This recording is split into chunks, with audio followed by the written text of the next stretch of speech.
아멘. 귀한 찬양 감사합니다.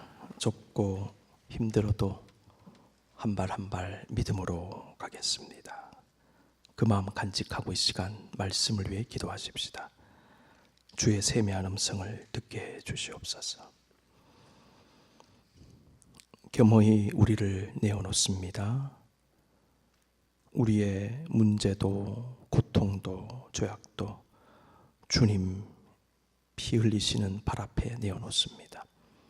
비워진 마음에 성령님 임하시고 비워진 심령의 말씀으로 채워주시옵소서. 너무나 부족하고 연약한 종입니다. 하나님의 영이 다스리시고 성령께서 감화 감동해 주옵소서. 다 맡게 드리며 감사하고 예수님의 이름으로 기도하옵나이다. 아멘. 이사야서를 묵상합니다. 아시는 대로 그 메시지, 하나님의 심판과 정의의 선포, 그와 함께 장차 오실 메시아를 통한 이스라엘의 구원과 치유와 회복을 통하여 나타날 궁극적인 하나님의 영광까지 선포하고 있습니다. 하나님은 죄와 불의를 심판하시고 정의를 세우시는 하나님이면서 동시에 상처 입은 백성들을 사랑으로 만지시고 치유하시며 회복하시는 구원자가 되십니다. 이사야라는 이름의 뜻은 여호와는 구원이시다입니다. 이 자신의 이름 속에 담긴 이 메시지, 이사야는 평생토록 자신의 존재에 새겨졌음을 바라보면서 여호와가 구원이시다, 구원하시는 여호와를 믿어야 한다 선포했을 것입니다.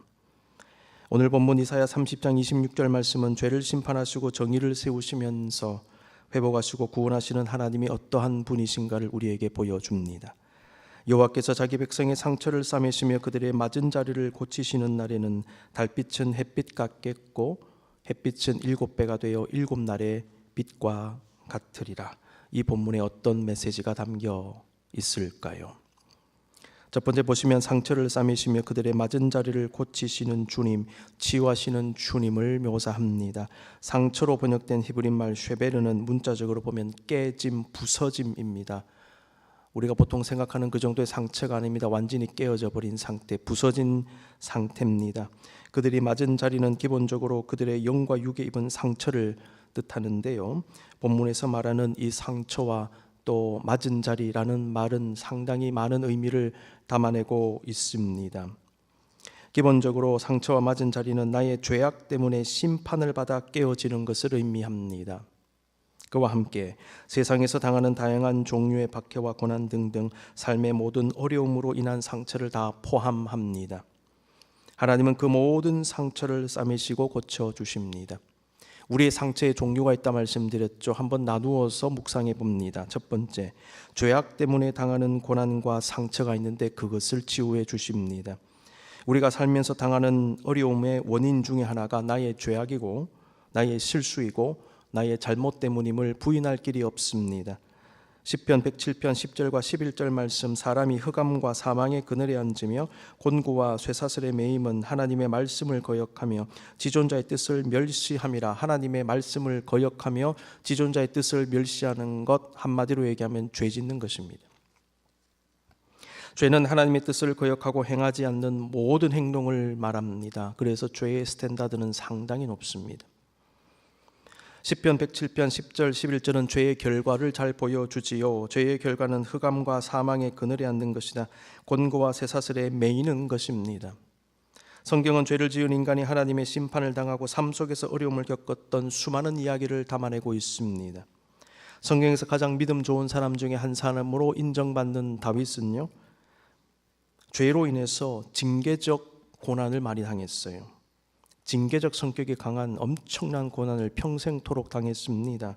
다윗이 밧세바와 간음죄를 저질렀을 때에 하나님은 나단 선지자를 통해서 이와 같이 말씀하셨어요. 칼이 내 집에서 영원토록 떠나지 아니하리라. 네가 나를 멸시했느냐? 네가 어떻게 그런 죄를 저지를 수 있느냐? 칼이 내 집에서 영원토록 떠나지 아니하리라. 다윗은 밧세바와의 일 외에도 몇 가지 잘못이 더 있었습니다. 다윗도 실수가 많았던 사람입니다. 그 중에 하나가 뭐냐 하면 교만한 마음을 품고 인구조사를 실시한 것입니다. 왕이 인구조사할 수 있죠. 병력을 점검할 수도 있습니다. 말이 몇 마리인지 병거가 몇 대가 있는지 점검할 수도 있죠. 세상적인 눈으로 보면 당연한 것입니다. 인구를 알아야 합니다. 그런데 성경은 이것을 영적으로 분석합니다. 그러한 다윗의 마음속에 무엇이 들어있었는가? 하나님을 더 이상 신뢰하지 않고 자기가 가진 돈과 권력과 재물과 사람과 군대를 의지하기 시작했다는 거예요. 하나님이 언짢으셨어요. 하나님은 갓 선지자를 통해 다윗을 꾸짖으시면서 세 가지 징벌 가운데 한 가지를 골라라고 말씀하셨습니다. 3년 동안 기근이 임하는 벌, 석 달 동안 대적에게 패하여 쫓겨다니는 벌, 사흘 동안 전염병이 온 땅에 창궐하는 벌. 이 셋 중에 어느 것을 선택하겠느냐? 3년 3개월 사흘. 다윗은 사흘 동안의 전염병을 택하여 온 나라가 고통을 당하였습니다. 학교 다닐 때, 중고등학교 다닐 때 저희 때만 하더라도 체벌이 있었잖아요. 시험 기간 끝나고 난 다음에 시험 못 친 분들 쭉 불러낸 다음에 손바닥 맞고 뭐 이렇게 했어요. 근데 어떤 선생님 중에 너 몇 대 맞을래? 이렇게 질문하는 분이 있었습니다. 보통은 자기가 정해놓고 때리시는데 어떤 선생님은 질문을 하셨어요. 너 몇 대 맞을래? 5대 맞겠습니다. 어떤 친구는 10대 맞겠습니다. 어떤 친구는 1대 맞겠습니다. 양심도 없이 지금 수학 30점 맞아놓고 1대를 맞겠다니. 더 때리시고. 그때 때릴 땐 더 세게 때려요. 네가 지금 1대를 아예 묻지를 마시지. 괜히 물어보고. 근데 본문 보니까 하나님께서요 3가지 옵션을 주시고 선택하라고 하시는 거예요. 이게 다윗이 머리를 굴린 것 같아요. 사흘 동안 전염병을 당하겠습니다. 여러분, 우리가 당하는 모든 고난과 어려움이 다 죄악 때문이고 내가 잘못했기 때문이다, 그렇게 생각하실 필요 없습니다. 그럼에도 불구하고 우리가 행한 죄와 실수와 잘못된 분별과 판단으로 인해 문제가 발생하고 그 문제들로 인해 우리가 어려움을 겪을 수 있는 것도 사실입니다. 그러므로 2가지를 다 보셔야 합니다. 어떤 때는 죄로 인한 결과가 당장에 나타나지 않을 수도 있어요. 그렇다 하더라도 그것은 시간의 문제일 뿐 죄와 잘못의 결과에 대한 책임을 언젠가는 어떤 형태로든 져야 하는 것이 하나님의 공의입니다. 우리가 기억할 것은 하나님은 그러한 고난 중에 우리의 잘못을 드러내신다는 것입니다. 고난 중에 회개하게 하십니다. 용서하십니다. 회개와 용서를 통하여 치유하십니다. 회개하는 자는 마음의 치유가 임합니다. 시편 32편 1절 허물의 사함을 받고 자신의 죄가 가려진 자는 복이 있도다. 누가 복된 자입니까? 돈 많이 버는 사람요? 승진하는 사람요? 성공하는 사람요? 아니에요. 성경의 복의 기준은 달라요. 허물의 사함을 받고 자신의 죄가 가려진 자가 복되다. 마지막 절 보니까 마음의 기쁨과 자유함을 누리며 찬양한다라고 되어 있네요. 너희 의인들아 여호와를 기뻐하며 즐거워할지어다. 마음이 정직한 너희들아 다 즐거이 외칠지어다. 32장 32편 1절과 마지막 부분 이렇게 연결해 봤습니다. 참된 회개를 통하여 마음의 자유와 평강과 기쁨을 누리실 수 있기를 바랍니다. 가지고 계시지 마십시오. 문제는요, 빨리 털어버려야 돼요. 가지고 있으면 썩어집니다. 썩어질 때 문제가 더 크게 나오는 것입니다. 더 곪기 전에 도려내시기 바랍니다. 2번째 보시면 나의 잘못과 상관없이 당하는 것 같은 고난과 상처의 치유가 있습니다. 우린 때때로 정확한 원인을 알 수가 없고 또 이해가 되지 않는 어려움을 당하기도 하지요.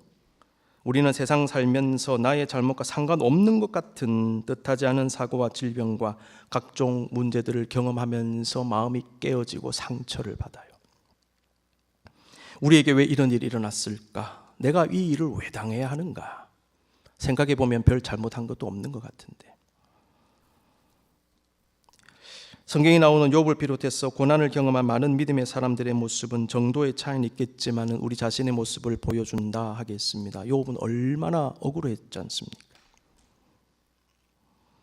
성경에 기록된 믿음의 사람들 중에 이러저러한 고난을 겪지 않은 사람이 있을까요? 이해되는 고난과 이해되지 않는 고난, 수많은 고난을 겪었던 인물들 성경에 많이 나옵니다. 근데 고난이 없었던 분들은 한 분도 없습니다. 그들은 우리보다 더 많은 고난을 당했으면 당했지 우리보다 쉬운 인생을 산 분들 거의 없을 것입니다. 바울과 베드로를 생각해 보십시오. 그리스도의 복음을 위하여 자신의 몸을 던진 사람들 아닙니까? 그 대가로 부귀와 영화를 누린 것이 아니라 연속적인 고난과 시험과 박해로 말미암아 정신을 차릴 수 없을 정도의 고단한 일상이 매일같이 계속되었어요. 주님께 헌신했지 않습니까? 자기 재산 다 내려놨지요. 그물 내려놨지요. 배 내려놨지요. 가족 내려놨지요. 바울은 모든 지위를 내려놨지요. 사회적 기득권 다 내려놨습니다. 그 정도 하고 헌신했으면 하나님께서 부귀도 주시고 영화도 주시고 대가도 주시고 해야 되지 않습니까? 그런데 그들은요, 고생의 연속이었어요. 내가 모든 것 포기하고 하나님, 주님만 따랐는데 저는 왜 이렇게 여전히 가난할까요? 왜 이렇게 질병이 있을까요? 왜 이렇게 핍박하는 사람들이 많을까요? 왜 이렇게 고생스러울까요? 인생이. 그 이유가 무엇인가? 우리는 정확히 알 길이 없습니다. 그럼에도 우리가 믿고 고백할 수 있는 것은 하나님은 우리가 이해할 수 없는 상황이라 하더라도 여전히 그 위에서 우리의 생각과 계산과 논리와 추론을 넘어 섭리 가운데 이 땅의 모든 것을, 특별히 저와 여러분의 인생을 지금도 다스리고 계신다는 사실입니다. 우리가 잘 알지 못하는 고난이라고 하는 수수께끼는 언젠가는 반드시 풀려지게 될 것입니다. 우리는 나에게만 고난의 이유에 관해서도 하나님께 기도해야 합니다. 동시에 여러분, 더 중요하게는 그 어려움 속에 담아주신 하나님의 뜻을 알기 위해 기도하십시오. 이유를 구하는 것 중요하지요. 그보다 더 중요한 것은 뜻을 아는 거예요.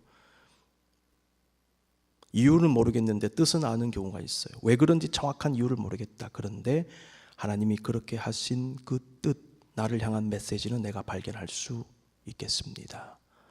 그게 발견되어지면 이유 상관없어집니다. 하나님 알겠습니다. 내 주님의 뜻을 알겠습니다. 내 감내하고 믿음으로 나가겠습니다. 여러분, 이유보다 중요한 것은 뜻입니다. 하나님은 고난을 통해서도 우리에게 말씀하십니다. 그러므로 그 말씀, 그 뜻을 찾으셔야 합니다. 성 어거스틴이 쓴 기독교 교양 지난 시간에 말씀드렸죠. 오늘 1권 16장을 한번 인용합니다. 그리스도는 고난을 의약으로 삼아 교회를 청결하게 만드신다 그랬습니다.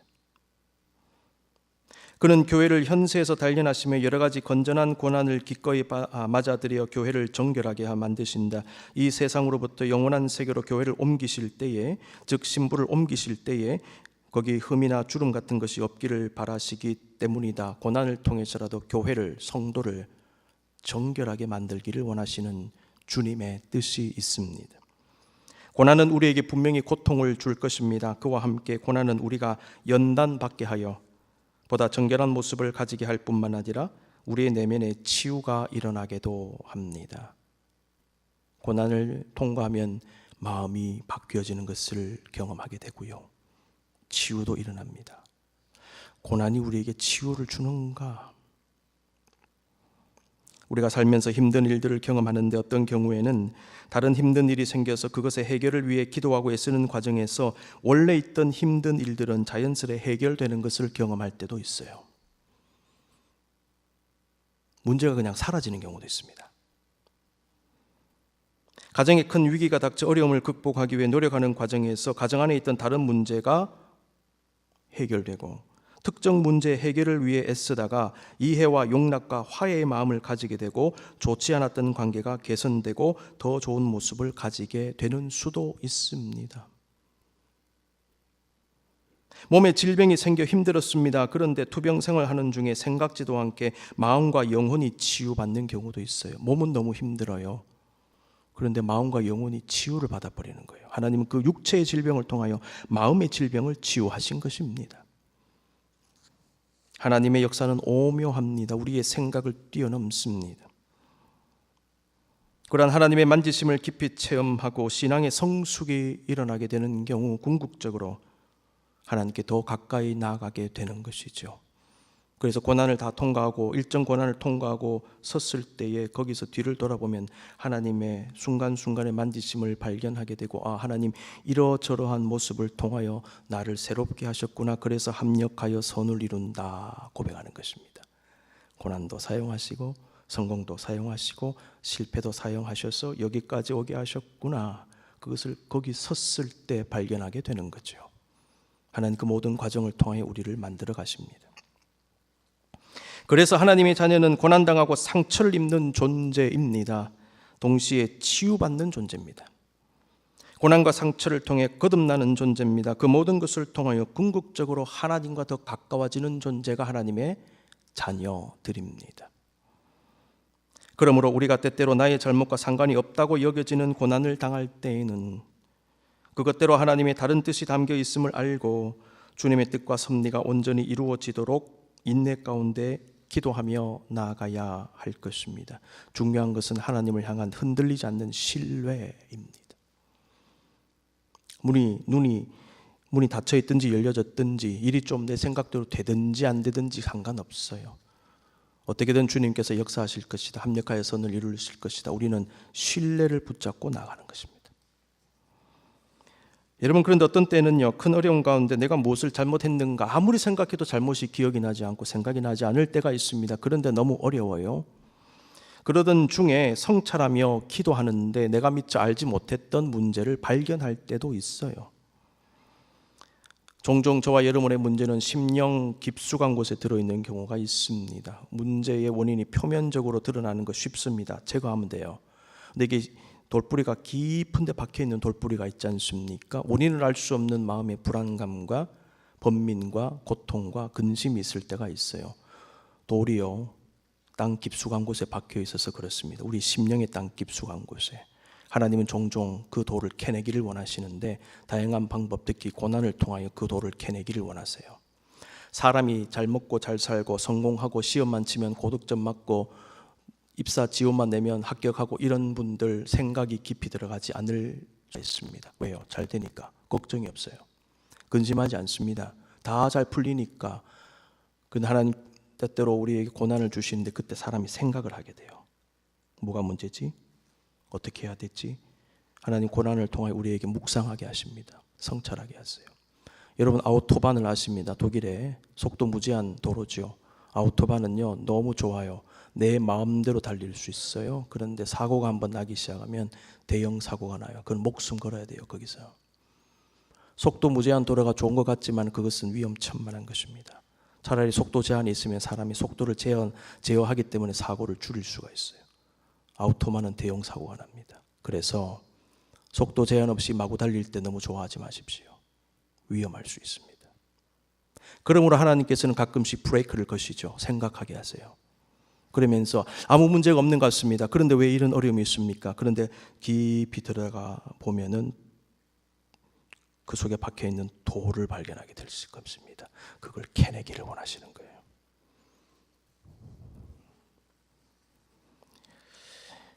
다윗은 밧세바의 간음죄를 저지른 후에 하나님께 철저히 낮아지는 자세로 기도했죠. 그게 어디 나옵니까? 시편 51편입니다. 그런데 학자들은 시편 6편도 참회 시로서 밧세바 사건과 관련된 다윗의 참회를 담고 있다라고 분석을 합니다. 시편 6편 1절 6절에서 이와 같이 기도했습니다. 여호와여, 주의 분노로 나를 책망하지 마시오며 주의 진노로 나를 징계하지 마옵소서. 내가 탄식함으로 피곤하여 밤마다 눈물로 내 침상을 띄우며 내 요를 적신하이다. 얼마나 울었으면 요가 다 졌습니까? 이와 같이 참회해 보신 적 있으신가요? 그런데 이것이 무엇을 위한 참회였던가? 학자들은요, 밧세바 사건이라고 얘기하는데 본문의 시점을 보시면 이것은 압살롬이 반역을 일으켰을 때 다윗이 극심한 고통 중에 있을 때 지은 시거든요. 시기적으로 맞지 않습니다. 그렇다면 다윗은 그때까지도 과거의 자신의 잘못을 끌어안고 회개 기도했다는 것입니다. 언제요? 특별히 고난 중에. 자기 자식한테 쫓겨다니면서 고난 중에 기도하는데 이 문제를 해결해 주시옵소서. 본문에 보면 대적들이 나오고 원수들이 나오는데 물리쳐 주시옵소서. 그와 함께 자기 죄를 지금 회개하고 있다는 것입니다. 다윗은 평생 회개했던 사람입니다. 특별히 고난 중에 회개했습니다. 당면한 문제를 해결해 달라고 기도했습니다. 동시에 자신의 문제를 끊임없이 내어놓고 회개 기도했던 사람이 다윗이었습니다. 우리는 살면서 꽤 자주 내가 가진 문제의 근원과 뿌리가 내 심령 깊숙한 곳에 숨겨져 있음을 불현듯 발견하게 됩니다. 하나님은 특별히 고난을 사용하셔서 나를 성찰하고 돌아보게 하시는데 나는 문제가 없다고 생각했고 나는 괜찮다라고 생각했는데 그게 아님을 알게 하신다는 거예요. 그래서 여러분 어려운 일이 좀 있으실 때는 깊이 기도하십시오. 주님 앞에 무릎을 꿇으셔야 합니다. 하나님의 다양한 목적이 있습니다. 우리가 기억할 것은 하나님은 그 모든 과정을 통하여 우리를 치유하신다는 것입니다. 세 번째, 용서와 치유의 관계입니다. 고치시는 으로 번역된 히브리 말 보니까 라파인데 이것은 여러분 너무나 잘 아시는 단어죠. 치료하시는 하나님, 여호와 라파 아닙니까? 학자들은 성경에 기록된 이 라파를 분석하면서 이 단어는 일반적 치료 또 회복을 의미한다. 그와 함께 사람의 힘과 능력으로 치료할 수 없는 질병이나 재앙 혹은 환난이 맺을 때에 하나님께서 행하시는 초월적 치유의 역사를 표현하는 단어가 라파다 그랬습니다. 여기에 더해서 또 한 가지 중요한 사실이 있습니다. 이 라파라는 단어 속에 용서의 의미가 들어있대요. 자, 여기에 착안해서 용서와 치유의 관계라는 테마를 한번 뽑아내보는 것입니다.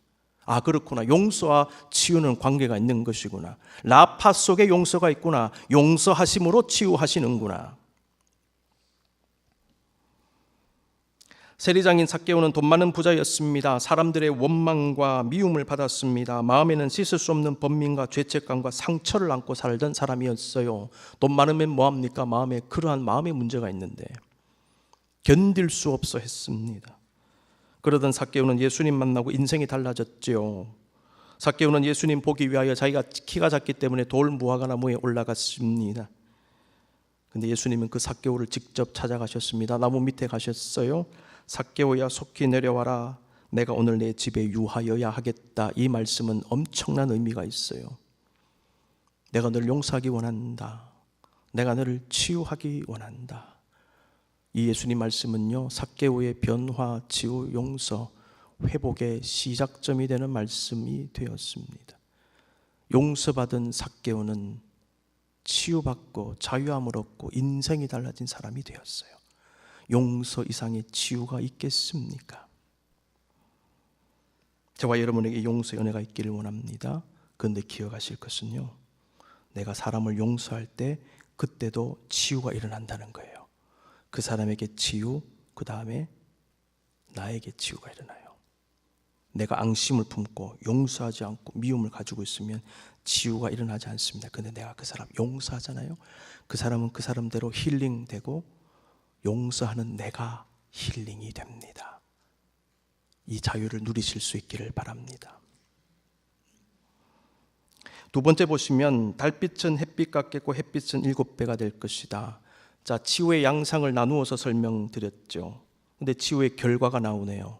달빛은 햇빛 같겠고 햇빛은 7배가 될 것이다. 달빛이 햇빛 같아지면 어떤 현상이 일어날까요? 밤이 사라지는 것입니다. 밤에는 달빛이 있습니다. 밤을 밝게 하는 빛입니다. 그런데 햇빛 같아버리면 밤은 없어지는 거예요. 햇빛은 7배가 될 것이다. 더 이상 밝아질 수 없을 만큼 밝아질 것이다. 성경에서 7은 완전수입니다. 완벽한 빛, 완벽한 밝기를 의미하는 것입니다. 달빛과 햇빛이 밝아진다는 것은 하나님의 치유로 말미암을 완전한 치유와 회복을 의미하는 것입니다. 요한계시록은 이러한 빛을 우리에게 알려줍니다. 어디에서 그러한 빛이 있는가? 새 예루살렘과 새 하늘과 새 땅이라 그랬습니다. 요한계시록 21장 23절 그 성은 해나 달의 비침이 쓸데없으니 왜요? 해, 달 필요 없다. 완벽한 빛이 거기에 있다. 이게 천국입니다. 하나님의 영광이 비치고 어린 양이 그 등불이 된다. 해와 달로 비치는 곳이 천국이 아니다. 하나님의 영광의 빛이 있고 어린 양이 등불이 되기 때문에 해와 달은 더 이상 필요 없다. 여기가 천국이다. 하나님의 치유는 더 이상 밝을 수 없을 정도의 밝은 빛이 임하는 것 같습니다. 이와 같은 빛의 역사가 저와 여러분에게 함께 하시기를 기원합니다. 우린 흔히 유명한 브랜드에서 나오는 럭셔리한 가방과 옷 같은 물건을 명품이라고 얘기하지요. 이거 명품 가방이네, 명품 옷이네. 그러면서 명품과 럭셔리를 동일시하는 경향이 있습니다. 그런데 정말 명품과 럭셔리가 동일한 개념일까요? 명품이란 말의 원래 뜻을 제가 보니까요, 뛰어나거나 이름난 물건 또는 그런 작품을 얘기하는 것입니다. 럭셔리는 사치의 고급의 이런 뜻인데 정도가 지나침이라는 뜻을 가진 라틴어 룩수스라는 단어에서 나온 것으로 봅니다. 룩수스에서 럭셔리가 나왔습니다. 정도가 지나치다. 그래서 이게 럭셔리 하면 사치의 고급의 이런 뜻이 되었죠. 명품의 정의를 보면요, 비싸고 사치스럽다는 개념이 없습니다. 더 나아가 해외 유명한 브랜드 등의 의미는 없습니다. 그런데 왜 한국에서 명품과 럭셔리가 같은 개념을 가진 표현으로 알고 그렇게 사용해 왔을까요? 사실 한국 사회에서 명품은 1980년대 정도까지는 원래 의미대로 사용되었다고 합니다. 지금 우리가 아는 그 개념이 아니었어요. 그런데 한국 경제가 급속히 성장해서 1980년대 이르러 수입 자유화가 시작되어서 해외 유명 브랜드 제품이 국내에 본격적으로 유입되기 시작했죠.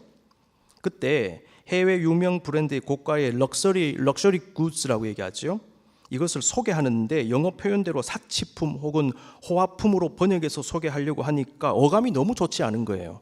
이건 사치품입니다. 이것은 호화품입니다. 누가 사겠습니까? 그래서 명품이라는 단어를 가져와서 사용하기 시작했답니다. 이게 마케팅 전략이었답니다. 이게 마케팅을 위한 용어가 된 것이지요. 그러면서 자연스레 명품과 해외 브랜드의 럭셔리한 고가의 상품이 같은 개념인 것처럼 사람들이 생각하게 되었다는 것입니다. 그런데 최근 설문조사를 보니까요, 럭셔리 굿즈에 대한 사람들의 인식과 태도가 많이 달라지고 있다고 합니다. 그 변화는 과거보다 사치품으로서의 명품에 대한 관심이 많이 떨어지고 있대요.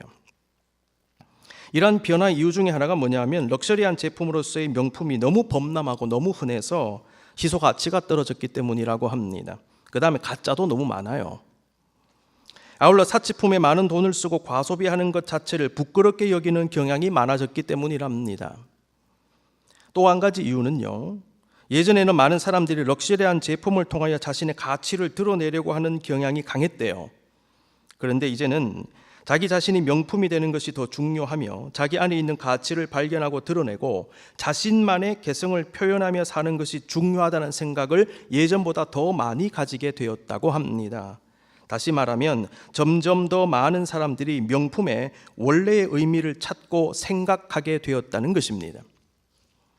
명품의 가치는 럭셔리한 것으로 규정하는 것이 아니라 명품 자체가 담고 있는 고유의 가치와 품격과 내적인 탁월함으로 규정을 하는 것입니다.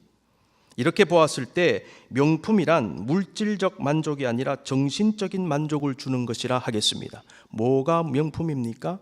정신적 만족을 주는 것이 명품이다 라는 것이죠.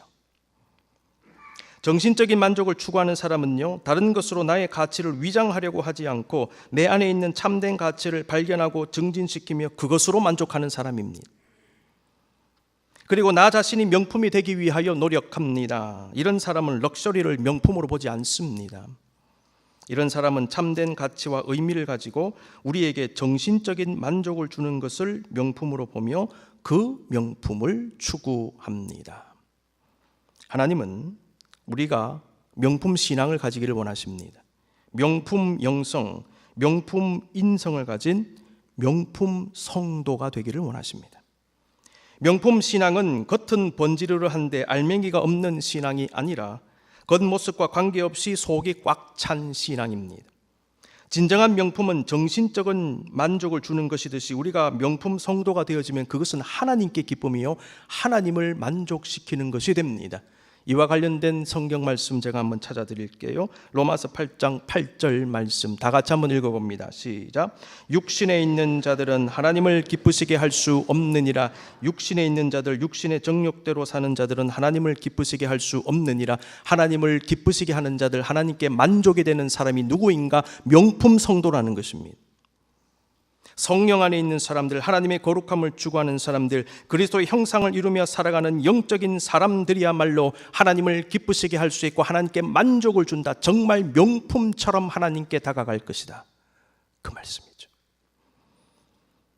하나님은 저와 여러분을 지금도 명품으로 만들기 위하여 작업 중이십니다. 여러분, 하나님의 치유는 단순히 육신의 질병이 치유받고 마음 아픈 것이 치유받는 그 정도가 아닙니다. 회개함으로 새롭게 되어지고 연단되어지고 거듭나지고 성숙되어지고 회복되는 등등 한 사람의 성도가 좀 더 나은 모습으로 바뀌어가는 것, 더 아름다운 모습으로 변화되게 하는 모든 과정을 치유의 과정이라고 말할 수 있습니다. 치유의 범위는 너무나 넓습니다. 치유는 사람 자체를 바꾸는 것입니다. 사람의 퀄리티를 높이는 것입니다. 말 그대로 명품이 되게 하는 것이 하나님의 치유라는 것입니다. 이러한 치유가 지금도 계속되고 있음을 여러분 믿으셔야 돼요. 우리 교회를, 우리 가정을, 우리 기업을, 낳은 사람을 하나님은 이렇게 치유하시며 바꾸어 가시는 것입니다. 눈을 감으십시다. 주님, 그렇게 되게 해 주십시오. 나에게 어려움이 있더라도, 나에게 좀 이해할 수 없는 고난이 있더라도 이 모든 과정을 통하여 나를 새롭게 하시는 주님을 믿습니다. 내가 맞은 자리 하나님 치료해 주십시오. 나의 상처에 붕대를 감아 주십시오. 부족하고 연약한 나의 모습을 만지시고 새로움을 입게 해 주시옵소서. 어둠이 가득한 내 인생 빛이 가득하게 하시고 세상은 줄 수 없는 기쁨과 환희가 넘치게 하옵소서. 하나님, 진정한 치유의 역사가 우리 가운데 임하게 해 주시옵소서. 잠시 기도하겠습니다.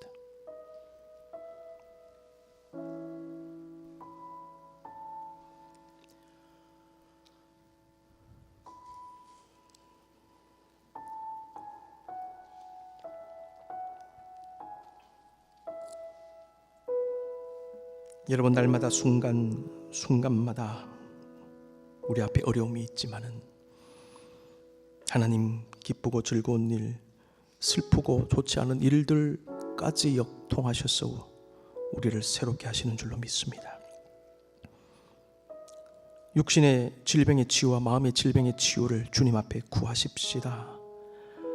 우리 존재가 명품으로 거듭나는 그 은혜를 구하십시다. 우리의 가정과 우리 기업과 나 개인과 우리 교회가 더 밝은 모습, 더 좋은 모습으로 만들어져 가는 그 놀라운 꿈을 꾸십시다. 하나님은 우리에게 그렇게 하실 것입니다. 오늘도 그렇게 되기 위하여 우리를 만지고 계십니다. 이런 믿음을 가지고 마지막 찬양, 날마다 숨쉬는 순간마다 주님께 올리겠습니다.